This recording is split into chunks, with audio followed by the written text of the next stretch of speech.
ሰላም ሰላም ውድ የኪርቲና ቲዩብ ቤተሰቦች እንደምን አላችሁልኝ? ዛሬ አዲስ ነገር ወደ እናንተ ይዤ መጥቻለሁ። እንደምትመለከቱት አዲ ቡና የተሰኘ ኮፊ ሃውስ ጉብሬ ከተማ ላይ ከፍቻለሁ ማለት ነው። ውድ ቤተሰቦች እኔን ማግኘት የምትፈልጉ አሁን አድራሻለኝ።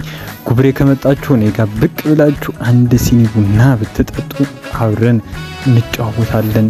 የሆድ የሆዳችንን እናወራለን። ጓደኛም ይዛችሁ ከመጣችሁ የሆድ የሆዳችሁን የምታወሩበት ቦታ እንግዲህ በአቅሜ ጀምር ያለው ማለት ነው። በሐሳብ እንድትደግፉኝ ኮሜንት አድርጉልኝ። እንግዲህ እንደምትመለከቱት ነው፣ በጣም የሚያምር ኮፊ ሃውስ ነው። ቀስ በቀስ እያለን እናሳድገዋለን ከናንተ ጋር ማለት ነው። ወዳችኋለሁ። መልካም ቆይታ ብያለሁ። እንደ ከረሜላ ምቾት ይለያል።